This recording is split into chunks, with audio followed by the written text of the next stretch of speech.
وہ نہ صرف یہ کہ ہماری بات نہیں مان رہے بلکہ شاید وہ ہم سے ناراض بھی ہیں۔ مشرف صاحب آپ کا کیا اوپینین ہے؟ پہلے تو شہزاد میں سلیم بھائی کی ساری باتوں سے اتفاق کرتے ہوئے ایک بات سے میں جو ہے تھوڑا ڈس ایگری کروں گا، اور اس کا تعلق آپ کے سوال سے بہت گہرا بنتا ہے، کیونکہ آپ بار بار جو فوکس کر رہے ہیں اس سوال میں وہ پوچھ رہے ہیں آپ کے کیا کورس کریکشن ہوئی ہے، کیا پہلے سے جو ہے یعنی کہ اسمپشن یہ ہے کہ پہلے جو بھی پاکستان نے کیا وہ بالکل غلط کیا، اور اب کوئی ایسی جادو کی چھڑی جو ہے وہ ایگزسٹ کرتی ہے جو اگر ہم چلائیں گے تو سب کچھ ٹھیک ہو جائے گا۔ اس میں جو بنیادی غلطی ہے وہ یہ ہے کہ یہ سمجھا جا رہا ہے کہ سارا کا سارا افغانستان کا مسئلہ جو ہے وہ پاکستان نے پیدا کیا۔ پاکستان، سلیم بھائی نے فرمایا کہ پاکستان دخیل ہے افغانستان میں، ایکچولی قطع کلامی معاف، لیکن 70 لاکھ افغان جو ہیں 1978 کے بعد سے آج تک جو ہے وہ پاکستان آئے، اس وقت 2.5 ملین 25 لاکھ افغان شہری جو ہے وہ پاکستان میں موجود ہیں۔ تو کون کدھر دخیل ہے یہ ایک طرح سے واضح بھی ہے، لیکن اس پہ کلیئرٹی اور زیادہ ہونی چاہیے۔ ہاں، کیا پاکستان نے ہمیشہ بہترین، افضل یا احسن فیصلے کیے؟ نہیں، اور اب یہ جو موقع ہے اس موقع کو گنوانا نہیں چاہیے پاکستان کو۔ صرف یہ کہہ دینے سے، یہاں پہ میں مکمل اتفاق کرتا ہوں سلیم بھائی سے، صرف یہ کہہ دینے سے کہ ہم جو ہے ہم کسی کے ساتھ نہیں ہیں، افغان آپس میں جو ہے بات کر لیں، ہمیں یہ پتا ہے کہ وہ بات نہیں کریں گے، وہ ایک دوسرے سے جنگ لڑیں گے۔ تو اس میں پاکستان کے پاکستان کے پاس وہ کیا چیزیں ہیں جو پاکستان جو ہے وہ کنڈیشن بنا سکتا ہے تاکہ وہ مل کر بیٹھیں۔ سب سے اہم یہی جو امریکہ کو جو ہے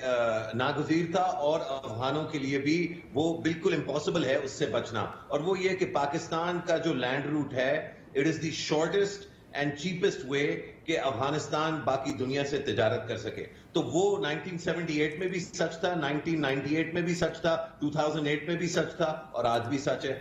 اس کا بہتر استعمال بجائے اس کے کہ وہ یرغمالی طور پہ اس کو دیکھا جائے یا پاکستان کے لیوریج کے لیے دیکھا جائے، یہ لیوریج افغان عوام کے لیے استعمال ہونا چاہیے، اور یہ پاکستانی ان کی جو بہنیں اور بھائی ہیں یہاں پر، چاہے وہ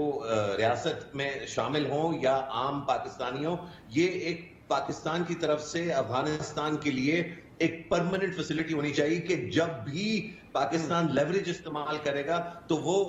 جنگ بندی کے لیے استعمال کرے گا، امن کے لیے استعمال کرے گا، اور افغانوں کی جو پراسپیرٹی ہے، جو ان کی معیشت ہے، اس کو بہتر کرنے کے لیے کرے گا۔ واشنگٹن پوسٹ میں بھی یہ سوال وزیر اعظم عمران خان سے کیا گیا کہ اگر بزور طاقت طالبان کابل پر قبضہ کر لیتے تو پاکستان کی اسٹریٹجی کیا ہوگی، پاکستان کی پالیسی کیا ہوگی؟ تو وزیر اعظم عمران خان کا اس انٹرویو میں جواب تھا کہ اگر عوام کی طاقت سے جو بھی حکومت بنتی ہے ہم اس کو سپورٹ کریں گے۔ اب یہ میٹنگ میں بھی سوال پوچھا گیا کہ اگر ایسا ہوتا ہے کہ قابض ہو جاتے ہیں افغانستان پر مکمل طور پہ اور کابل پہ بالخصوص طالبان، تو پھر ہم کیا کریں گے اس میں؟ تو ایسی صورتحال میں کیا ہماری پالیسی ہونی چاہیے؟ زیدی صاحب پہلے آپ جواب دے دیجئے، پھر صافی صاحب۔ بہت مختصراً شہزاد، اگر ایسا ہوتا ہے تو سب سے پہلے وہ بنیادی طور پہ بین الاقوامی اور خطے کی ناکامی کا جو ہے وہ انڈیکیٹر ہوگا۔ تو اگر بات یہاں تک پہنچ جاتی ہے کہ طالبان جو ہے وہ کابل کو ٹیک اوور کرتے ہیں تو وہ صرف خون خرابے کے بعد ہوگا، اور وہ خون خرابہ بذات خود جو ہے وہ ایک ناکامی کی جو ہے نشاندہی ہوگی۔ اس کے بعد سوال پوچھنا کہ کیا کرنا ہے، وہ تو اٹس آلریڈی ٹو لیٹ۔ صافی صاحب، آپ کیا سمجھتے ہیں کہ اگر ایسی سچویشن ہوتی ہے کہ طالبان ٹیک اوور کر لیتے ہیں کابل پر، تو پاکستان کی کیا حکمت عملی ہونی چاہیے؟ دیکھیں، جو پرابلم ہے اصل میں وہ یہ کہ مشرف کی جو پالیسی تھی، اس مشرف کی نہیں، جنرل پرویز مشرف کی، یہ تو شریف آدمی، اس کو کنٹینیو رکھا عمران خان صاحب نے بھی، اور ان کی اس دور میں بھی وہ کیا پالیسی تھی؟ وہ یہ کہ امریکہ کی بات ماننی ہے، امریکہ کو ڈیلیور کرنا ہے، لیکن افغان حکومت کو اہمیت نہیں دینی ہے، اس کا ایکسٹینشن سمجھنا ہے۔ دوسرا، ہمارے ساتھ اگر زیادتی کی یا وہاں پہ انڈیا کو سپیس دی یا ہمارے کنسرن کو مد نظر نہیں رکھا تو وہ امریکہ نے نہیں رکھا، لیکن امریکہ کو سزا دینے کی بجائے یا امریکہ سے تعاون ختم کرنے کی بجائے ہماری ماضی کی حکومتیں وہ سزا دیتی رہی افغان حکومت کو، اور افغان حکومت کی بھی بدقسمتی یہ ہے کہ اس وقت دیکھیں اس کے ساتھ ساری بے وفائی کر لی، امریکہ نے ان کو تنہا چھوڑ دیا، ایبرپ ان کی حیثیت کو کمپرومائز کیا، لیکن امریکہ کو کچھ کہنے کی بجائے وہ اپنا غصہ اشرف غنی صاحب وغیرہ پاکستان پہ اتار رہے ہیں۔ پہلے سے یہ چاہیے تھا کہ امریکہ اور طالبان کے نیگوسیشن کو اور ڈیل کو فیسیلیٹیٹ کرنے کی بجائے ہم پہلے افغان طالبان اور افغان حکومت کی ریکنسیلیشن کو فیسیلیٹیٹ کروا دیتے۔ اب پرابلم یہ بن گیا ہے، یہ مشرف صاحب کی بات بالکل ٹھیک ہے کہ اس دوران پاکستان نے کوشش کی عبداللہ رشید دوستم، استاد محقق، استاد عطا تک رسائی کی، لیکن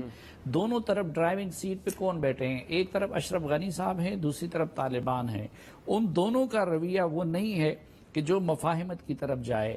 اور میں تو اب اس نظریے کا قائل ہو گیا ہوں کہ امریکہ جان بوجھ کے سوچ سمجھ کے افغانستان کو انتشار کی طرف لے جانا چاہتا تھا اور لے جانا چاہتا ہے، اور افغانستان کو بنیاد بنا کے وہاں سے وہ چین، پاکستان، روس اور ایران وغیرہ کے لیے مشکلات کھڑی کرنا چاہتے ہیں۔ تو پاکستان کے پاس ابھی امیڈیٹلی ہمارے پاس عمل کا آپشن ہے، ہم ابھی بھی امریکہ کی طرف بالکل نہیں دیکھنا چاہیے۔ بہت بہت شکریہ مشرف زیدی صاحب اور سلیم صاحب حضرات ہمارے ساتھ پروگرام میں موجود تھے۔